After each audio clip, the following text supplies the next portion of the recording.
Hello. Welcome to the Wandering Creatives podcast. I'm your host, Allie Coots, and joining me for today's episode is Nina Hart. Thank you so much for joining me.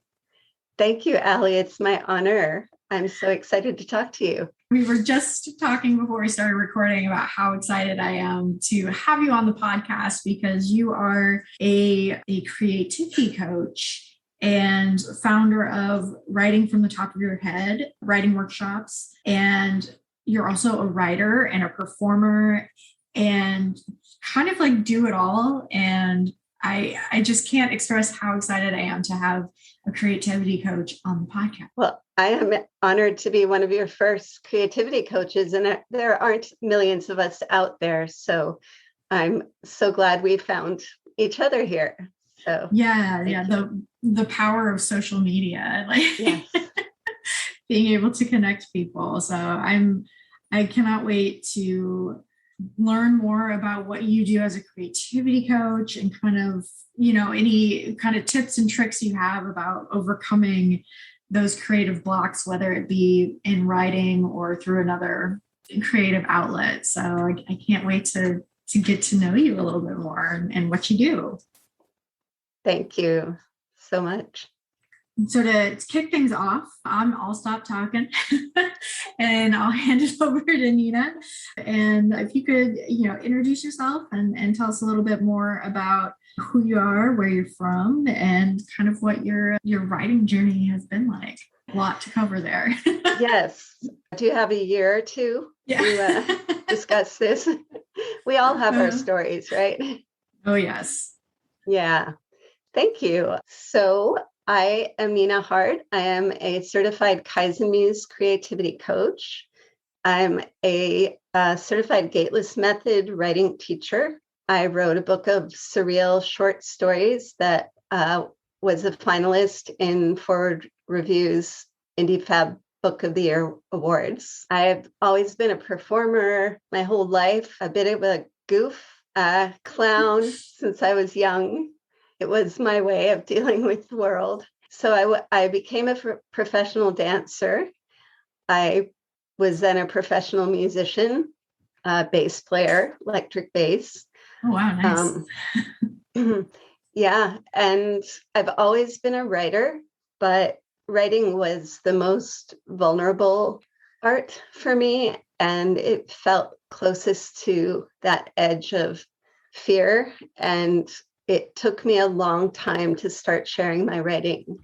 So it was much easier to move my body and dance or play music. So I sort of hid my writing self from the world for a long time, even though I realized it was kind of number one for me. Like since I was very young, I always wrote and I had a strong sort of inner writer voice. And, I think part of the reason that I love to work with not only writers, but any kind of artist is because I can really empathize with how hard the journey can be. There's a lot of perfectionism. I work with artists and writers who have blocks, and it's a real thing. And I say that I work with heartbroken artists. That's sort of a tagline because, I think artists who feel the heartbreak of not being able to put their work out into the world or move forward on that novel that they shoved away under a rug, they feel a kind of heartbreak that they've left their souls behind because creativity is so connected to who we are, because it's the most natural thing for us to do. Since we could crawl, we were always curious, always discovering, always playing. And when we let go of that ability, then we lose part of ourselves. So for me, it's like a great honor to help reconstitute a human being into fully who they are here to be. And I love that you're talking about creativity on your podcast because we need it right now, more than ever. Very much connected with your kind of philosophy about the heartbroken artist and that struggle to feel like you can share what you're working on. Because I think personally, like my experience with writing has been one that has, well, I would say writing and also just like creativity in general was one where at a young age was very creative. I wrote a lot, I was in dance, music, writing, artwork in general, and was just, I guess, a very creative kind of child. But then you get to high school and you get to college, and all of that is you're kind of in a, maybe not directly told, but like in a sense you're told that to succeed in society you need like a real job. And I say that in quotations because you're kind of pulled in a way to kind of tamper down that creativity and buckle down and prepare yourself for the office world. For the longest time I like felt out of sorts, and it was because I was trying to push down the creativity. And so it's taken me years to finally get back to like where I am now, where I'm kind of just letting it go, trying to tap back into it. And from a writer's standpoint, what you said about like that fear to share, because what we create is a part of who we are. Like, yeah, I connect with it. That's like 100% true for me, especially with writing. Right. And look at how art changes the world. And much of the art that gets shared finally is because a person had the courage to step over those fears and come forward. And, I'm a believer in small steps and taking really small steps and not throwing yourself off a cliff when it comes to your own creative process. And I'm all about creating safety, because I think what happened to me, what happens to most of us is, like you were saying, in school, something happens at a certain age where it's no longer okay to be wildly creative or imaginative. Like, we put away those childish things. We have to get serious in our lives, Yeah. And even if we're an artist per se, we have to become a serious artist, or and I think that perfectionism really holds back a whole, generations of artists. And there's something called the cult of criticism, which is a term coined by Suzanne Kingsbury, who is one of my mentors, founder of Gateless Method writing. And the cult of criticism is, if we think about it, rampant in our entire culture. If you look at it on social media, but certainly in arts education, most any child who decides to be a dancer or has this calling to share a piece of writing, it gets the red pen, as we call it. It gets all those X marks instead of, oh my gosh, I love this. This is what I love. Instead of pointing out the genius that's coming through that child or that person, we're so centered on critique right from the start. Like, we pounce on artists' creations. Like, would you do that to a baby? Like a baby learning to walk, or, even, one could say that critique of any kind of creativity or art is not called for, because it is what it is, and it's unique in all time, and it deserves the right to exist as it is. And so, the kind of environment I'm dedicated to creating is one of positive feedback only, because brain science now has shown that we can't actually be in our generative creative mind and in fear at the same time. So when we start critiquing art as it's being generated, it shuts down the creative generative brain. So I don't know if you've ever been in a writing class or an art class where you were being critiqued. You don't really want to freely flow at that moment. You don't want to create. You don't want to show anybody what you created. Like, it's going to get pounced on it. Our primal brain, is so wired for negativity and critique as it is. that we kind of have to rewire, like, what do I love about my writing? What do I love about my art? Because that helps us move forward instead of shutting us down, and we want to move forward. Really interesting. I love like talking about the psychology behind things. So that I'm kind of fascinating. But so when it comes to like the negative feedback kind of can hold you back, that works both with someone else giving you that and then like your internal as well, right? It's an internalized inner critic. So, yeah, learning to unwind that it's fundamentally important, because, if we can't love what we do, then we're going to put it out there in the world. Invariably, somebody else isn't going to like it. And what do we do then? We're thrown back on ourselves. And so to develop that inner resilience of, gosh, I really love what I just created. It's perhaps imperfect in someone's eyes or whatever, but these are the reasons why I believe my voice is necessary. And we often feel like misfits. So, it doubles down on real creative work when we're just trying to fit in. I write, which I'm trying to change this process because I find myself getting caught up in the editing rather than the writing. So I'll have a piece like I've been working on for the last like 13 years. Wow. And it's done, right? Like I've written it, but I keep finding myself going back and just editing and editing and editing and editing. And then I'm like, oh, well, now I need to write more to incorporate the changes I've made. And it's like this endless cycle of editing and critiquing just done by me and not by someone else. And so as you're talking, I'm like, okay, so am I stuck in my own kind of like cult of criticism? Yes. And I'm just like spinning in it, I guess. Right. Well, first of all, good for you that you have written a book, like huge applause. Oh, thank you.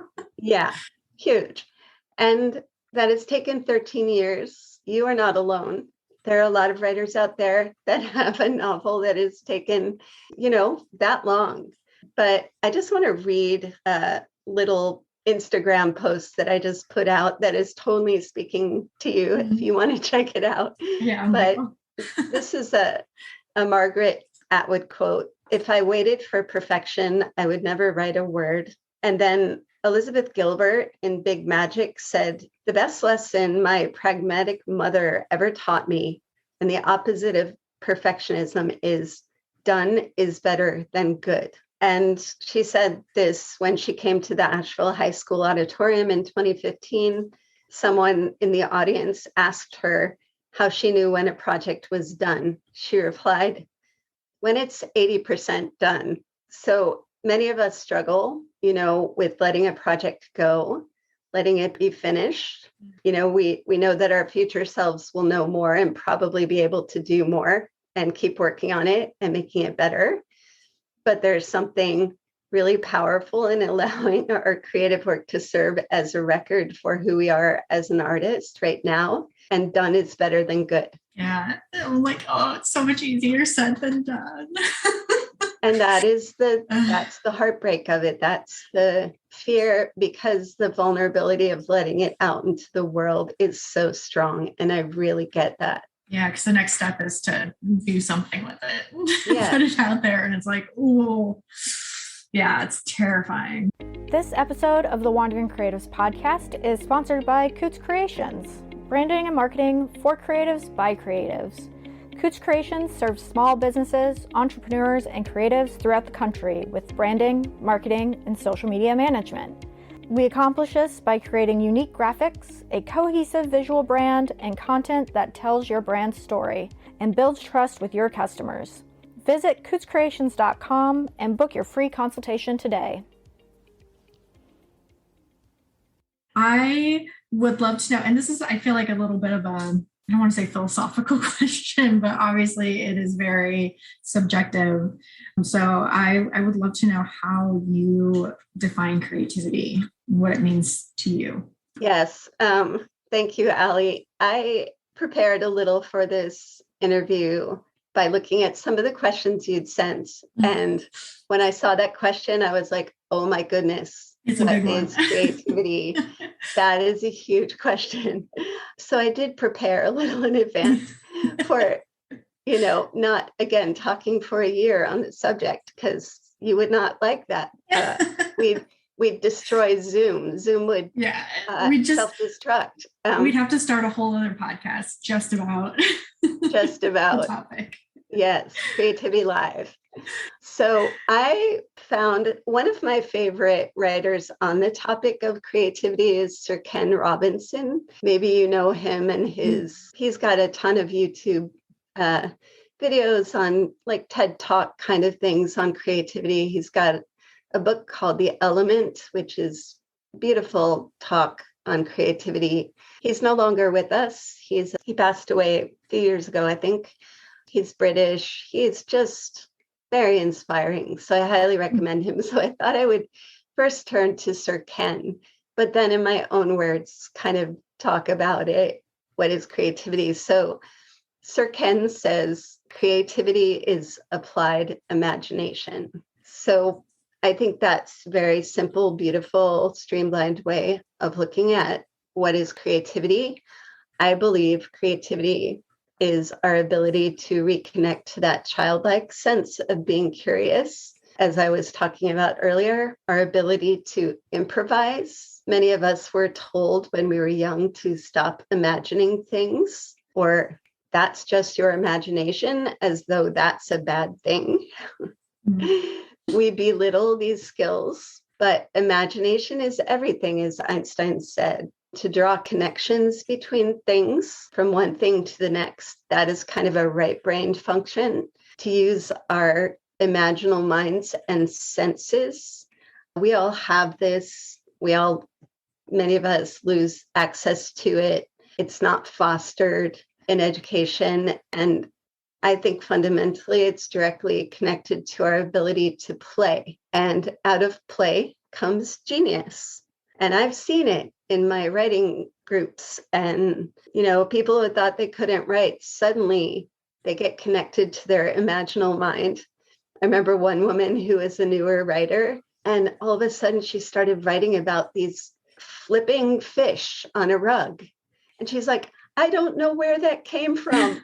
Oh my God. And she, was kind of connecting to something very old, very primal, very much in her subconscious mind, like the dream world, that we can dream awake, So I could keep going on that, but that's hopefully something. The reconnecting to that childlike curiosity, that is how I would define creativity for myself, is something very much like that, because it is, when you are a child, I don't know how to say it. You are open to everything, really, right? Like your imagination can run wild, and then you can create your own worlds. And then, as you get older, the world kind of dampens that a little bit.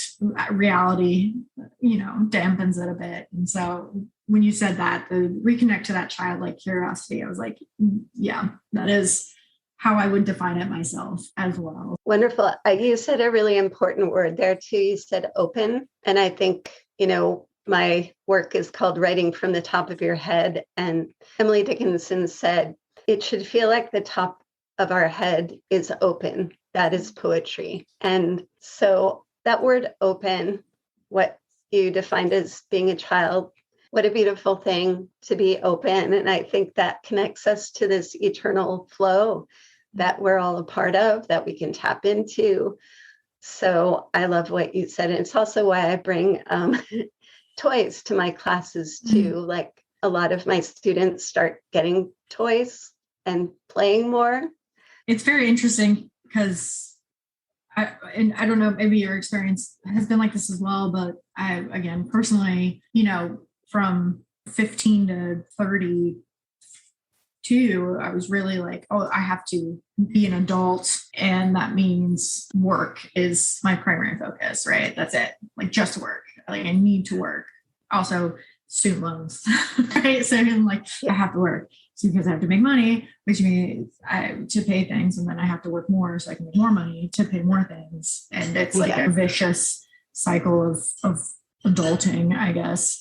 But, I hit 34, and I tell people, I'm like, oh, I'm like regressing. Like I'm going like backwards in time. I was like, I adulted from 15 to 33, and now I'm like going back to being a child a little bit. And part of that has been like kind of indulging in things I really enjoyed as a kid, like, which for me was, I read a lot. So I've been purchasing books that I loved as a child. Wow. And kind of like reliving my childhood through those stories that meant so much to me when I was little. And in turn, it's helped me kind of like tap into that imagination a little bit more. Like instead of, maybe like Legos, I have a book that kind of has that same trigger in a way of like awakening kind of like the playfulness of your like mindset, if any of that makes sense. No, absolutely. I love that you chose to go back to childhood books because,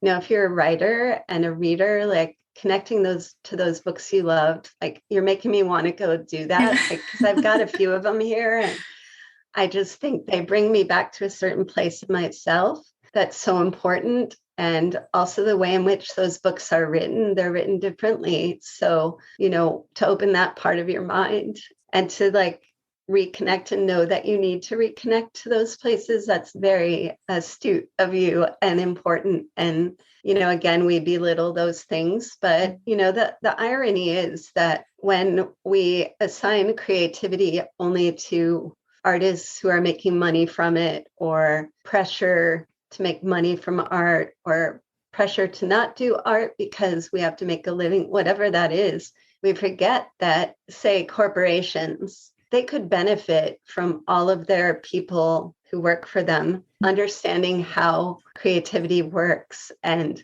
opening up to the flow and play again.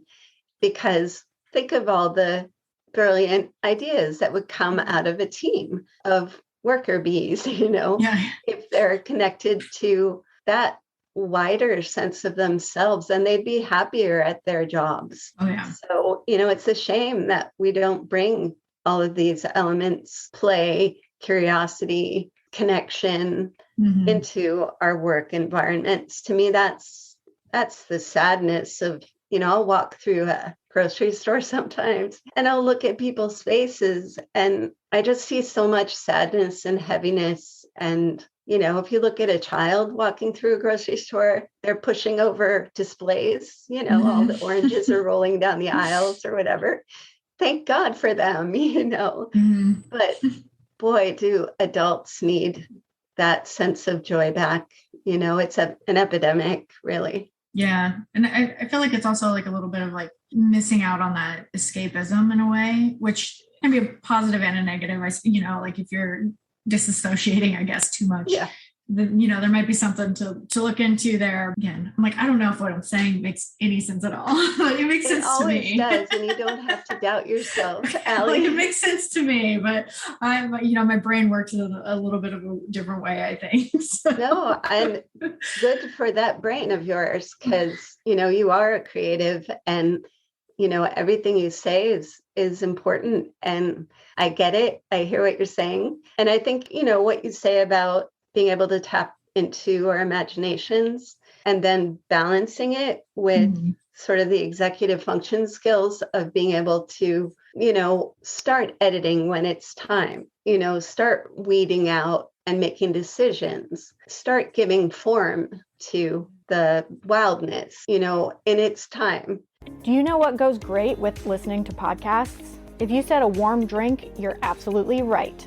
Just imagine you're sitting back, you're listening to your favorite podcast, all while holding a nice, cute-ass mug in your hand with your favorite hot beverage in it. If you're wondering, where can I get a mug like that? Well, you're in luck. You can swing by the Coots Creations Cute Coffee and Tea Mugs Etsy shop. They've got everything from enamel coffee cups to travel mugs, all featuring adorable original artwork. Head over to etsy.com/shop/Coots Creations and use promo code WANDER for 10% off any mug. kind of lost my creativity and then eventually like found my way back to it. Have you ever experienced that? And how did you like get back into your creativity? Good question. Yeah, I think I wouldn't be doing the work I'm doing right now if I hadn't suffered from that over and over again. I'm kind of a poster child for heartbroken artists. Like you can see me on milk cartons or whatever. But yeah, there's always that growth edge where the next step feels scary. And that's different for me from actually really shutting down and kind of stopping. And I've done both. I've hung out at the growth edge like I am now. I do stand-up comedy. And since the pandemic, I haven't gotten on stage. And so I feel like I need to start making videos. I want to, but it has taken me 2 years to even really get to that edge of like, I'm ready. And I'm a coach. Like, oh my gosh. So I'm constantly learning from myself. When I was very blocked as a writer, scared really of putting myself out in the world, I'd say what happened was I started crawling back into the writing world. I started taking writing classes, generating material, but I would literally leave writing classes crying, or I would read my work out loud and I would shake, like my whole body would shake and I couldn't control it. And I finally had to, nobody was beating up on me in those classes necessarily, but I could feel an edge of critique. That's the environment didn't feel real safe to me. And I didn't know how to deal with that internally. So I quit taking writing classes and then finally started trying to find my own voice, absent of opinion and education. And I wound up in this little writers group in Seattle. I was living in Seattle at the time. And it was in this musty cafe that smelled like old books. And this woman, Marilyn, ran the group, and she was in her 80s, a former English teacher. I saw this like crumpled sign in the window for this group, like, oh, a writing group. Okay, it's free and no pressure, So I showed up one Monday night and I call it the motley crew, like Marilyn and other elderly people were sitting around a table and people off the street. And we were just a motley crew. And Marilyn would give us these funny little writing prompts, like these bizarre little, can barely explain how odd they were. And we would do these prompts. We'd read to each other. We'd all say, yay, that was great. There was no critique. And then we'd leave. And I felt like this group is okay. These prompts are weird enough. Like, I need weird. Yeah. And, Dr. Seuss said, I love nonsense. It wakes up the brain cells. So I think there's something about Marilyn's nonsense that started waking up my brain cells. And so I sat there and I just felt like as I wrote to these weird prompts, I would be going on an amusement park ride all of a sudden.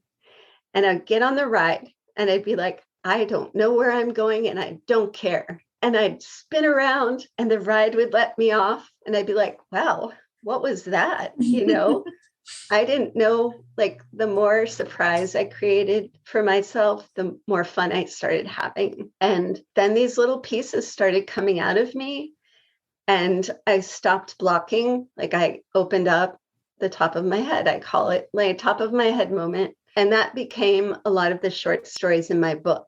And so I would say that I uneducated myself, my way into writing again. And that process that I went through became my Writing from the Top of Your Head program. Like, I wanted to take other people through those steps that I went through in opening up and getting rid of all the influence of, what we are taught to be as artists and taught about being good. That was also when I decided to become a creativity coach, because I thought, how cool would it be to combine writing from the top of your head with the tools and strategies of something like creativity coaching that can help people work through the vulnerability and the fear. And so I did. I combined them and it became an 8-module online program. I taught it for many times over in Asheville and beyond. I started doing retreats and it opened up many, many minds. I like to think I wasn't sure. I mean, it was scary to start teaching, right? And the students that came to my first classes stuck with me like through 8 rounds of 6 weeks at least. And many kept returning and they helped me hone the program too. Like it was a group process of like, does that work? What do you think of that? So that's a long answer to your question. That was wonderful. Like you said, uneducating myself back into writing or something along those lines. And I love that. Like, I think that's really good advice is to, kind of like throw away all of the rules and the things that you've been told you should be doing and just kind of open yourself up to the process, whatever it may be, because everyone's process is going to be different. I think that's, the uneducating yourself, I think that's important. Education for uneducation. It's kind of counterintuitive. Can you kind of explain a little bit about what Kaizen-Muse creative coaching is? I started looking around for different creativity coaching trainings, and there aren't a whole lot of them. And when I found Jill Badonsky's work, she's the founder of Kaizen-Muse, I found that it spoke to me because she had this description on her page about how it's different to work with creatives than it is, say, to be a business coach. And often creatives need a lot of space. They're rebellious. They need downtime. They need, less pressure counterintuitively. And I was like, that's me. Like, I relate to all those things. And I've always gotten down on myself about that. But that's how I am. So, and I thought, if I could be a coach for the people like that and speak to them, then, I get it.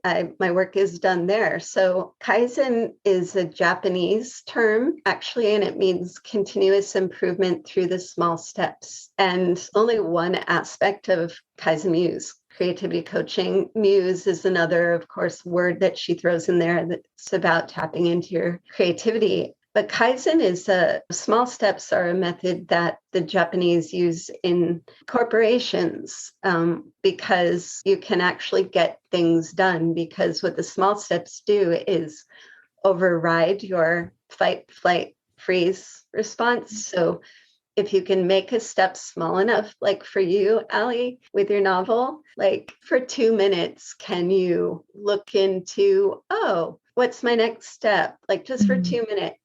Whether that's reaching out to an editor, like I said, or, any aspect of getting that book out into the world finally and having it done. It's triggering. It's scary. But if you can make it very, very small, that's how I published my book of short stories, because it was scary for me. But the little small steps helped me break down the overwhelm as well, because it's overwhelming to do a big project. But if we, the first step is sitting down to write for 2 minutes, like that's doable. So when I studied Kaizen-Muse, Jill has a lot of different kind of what I call medicine for creatives. So if you're going through, self-sabotage, say, because we all can do that. There are different remedies for how to work through self-sabotage, or, as I said, procrastination, fear, all of the maladies that creatives go through. She was really good at imparting knowledge in terms of that. And then as a coach, I started learning how to work with my clients in a way that helped them break through a lot of those blocks and then be able to fly on their own. Like, to me, that's like not dependent on a coach, but be able to have those skills so you can be the artist in the world you're meant to be. I like that. Helping people find those tools that work for them. But right, like you said, maybe it's just taking 2 minutes every day to look into something or to write or whatever, and then kind of helping them form those habits so they can keep going. Absolutely. Very useful. If you had to give like one or two tips or words of advice to creatives, especially those that are struggling with like tapping back into their creativity or that maybe have writer's block, what would your advice be? Yeah, gosh. Every kind of writer's block is different. And some people say it doesn't exist. I know those blocks exist. We can call them various things. What I'm saying is that one of the first tools that I learned in Kaizen-Muse is a tool called Small and Crappy, which I love that name, Small and Crappy. So small and crappy means literally be willing to write words that aren't your best. Keep it small, keep it crappy, and lower your expectations, especially at the beginning of any project. So you're not writing the great American novel. You're perhaps writing for 2 minutes and you like one sentence that you just created. Like, oh my gosh, look at that sentence. I wouldn't have made that sentence had I not sat down for 2 minutes. It's the only thing I liked out of what I just created. But wow, look what I did, And so one of the first exercises I give my students is basically the small and crappy exercise. And I would say, this can go for writers or artists or musicians, whatever, but I will give it the writing version. So write at the worst sentences you could possibly write. Like, not only make it bad, make it atrocious. Make it like, so somebody reads it and goes, that's the worst writer I ever heard of in my life. That it's also the most boring writer. And that's also the worst grammar I ever heard. And oh my God, that's bad, because the things that can happen from writing atrociously, somehow the creative mind starts working. And I was doing a pilot program here with 6th graders before the pandemic. And there was one little boy in the class who the teacher told me he's very blocked. He can't write. He has a really hard time writing. So I gave this small and crappy exercise to the class, and he was sitting right in front of me. I was standing up at the front of the class and I said, write your worst sentence is the worst thing. And he started writing ferociously. He was scrawling across the page and throwing the pages into the air, literally. And he'd finish one and then he'd go to the back of that page and then he'd throw it in the air. And he did like 8 pages of that. And the teacher was like, he has never written like that. And he said, I want to do this every day. Right. So what was happening there for him is that there were all these rules already put on him about what it is to be a good writer. And, those kids started reading. We shared a lot of what they wrote about was poop. Of course. Of course, or farts. Yes. And we were laughing hysterically, like to start laughing as you're being creative, to make yourself laugh. Like, how great is that? Like, you're actually more apt to succeed if you are having fun while you were doing it. So at any rate, that is one example of a writing or art exercise. Just make some really bad, make it atrocious art. You're kind of removing that pressure of like, it has to be perfect. It has to be something. And in reality, it doesn't. I can totally see how the small and crappy method could definitely get you like motivated too, because for someone who maybe hasn't written anything in like months, to be able to sit down and be like, yeah, I'm going to write 20 pages of just whatever. That's got to like give you that boost of confidence to be like, oh, I can do this. I can write. I just got to like take that pressure off myself and relax a little bit and get into it. Yes. And that pressure is it's so important to relax that pressure, even 5% more, just a little bit more than what we might be doing to ourselves. But I also think, lowering your expectations, lowering the bar so there is no bar. But I would give one little like cigarette pack warning, like the Surgeon General says, be careful of this writing prompt, because if somebody has a lot of perfectionism and they start trying to write small and crappy and bad writing, their inner critic will pounce all over them and a lot of shame can come up. Oh, I can see that. So I would say be careful, because if you have a lot of perfectionism, this is real medicine for you, but only do a little bit at a time and be really gentle on yourself, because your inner critic is not going to like it that you are not trying to be good at all times.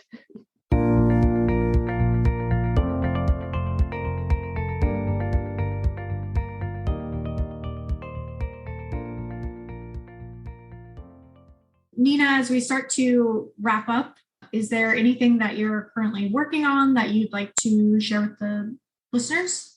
Gosh, like you have 3 podcasts. I have a lot of irons in the fire. Right now, I have a membership program. If you go to my website, www.writingfromthetopofyourhead.com, you'll see that I have a membership program that's a monthly program. And there are 2 writing salons, weekly writing labs, and then something I call the play show at the end of the month. So it's sort of like a performance for friends and family, but it's got very low stakes. And the attitude is playful as opposed to pressure, because I have performers and, musicians, stand-up comedians, writers in there who are kind of crawling back to that part of themselves, and it can be very scary. So it's been an amazing community, and I love that community. I've also got premium coaching that I'm doing, which is my online course, which is do it yourself, along with one-to-one creativity coaching. And people can always reach out to me set up a call, a free 30-minute call. I have free creativity chats once a month if you sign up for my newsletter. And those hour-long Zoom calls are really fun. Like, we never know what's going to happen. And we talk about some kind of creativity, some aspect of creativity. And then we do a writing prompt and read to each other. No feedback, just read to each other. So yeah, I have a lot of different ways to engage with what I'm doing. But I'd say, again, for me, I'm working on this stand-up comedy videos that I sure need a creativity coach to help me with. I'm trying to coach myself through this. So it's not pretty. I think that's the hardest thing to do, is to, if you're a coach for a group of people or someone else, and then you find that you need a coach for what you coach other people in, and you're like, why can't I just do it myself? Why doesn't this work? Yeah. I mean, it does work, but it takes longer than if I had a coach. I do have the tools, but we're our own worst. It's like a psychotherapist trying to be their own psychotherapist. Yeah. That's wouldn't recommend that. So I definitely have been seeing my patterns very clearly. Well, I will be keeping an eye out for your videos. I'm looking forward to them very much. You mentioned you have your website, writingfromthetopofyourhead.com. Where else can folks find you online? I have an Instagram account. It's Writing from the Top. Nina, I honestly cannot thank you enough for being on the podcast and for sharing your journey and your tips with us today. It's been just absolutely wonderful having you on the podcast. I really appreciate it. Thank you, Allie. I'm so thrilled to be a part of your podcast now. It was an honor. And I was saying to you earlier when we weren't on audio, I just think your questions are brilliant. And as a creative, one creative to another, you really get what creativity is about. It's an honor to be interviewed by someone who does get it. And is vulnerable and real and authentic. And that means the world. So thank you, Allie. Thank you so much. You're welcome. My pleasure. I could literally talk about creativity for hours, which I guess I am doing with the podcast in a variety of ways. Listeners, I will, of course, include all of Nina's information in the episode description. So if you want to connect with her on Instagram, it's at Writing from the Top. And I'll put her website as well. in the description. Personally, I think the creativity chats sound kind of interesting, so I might have to drop in for some of those to try my hand at relaxing a little bit and enjoying the writing and the creativity a little bit more. So you might be seeing me in one of those soon. Be awesome. Oh, and I again can't thank you enough, Nina, for being on, and you've been an absolutely amazing guest. I would also like to thank you, the listeners, for tuning in to today's episode. If you have questions, comments, whatever, for me or for Nina, you can text or call us on our hotline at 252-419-6004, and we will answer your questions on a future episode of the podcast.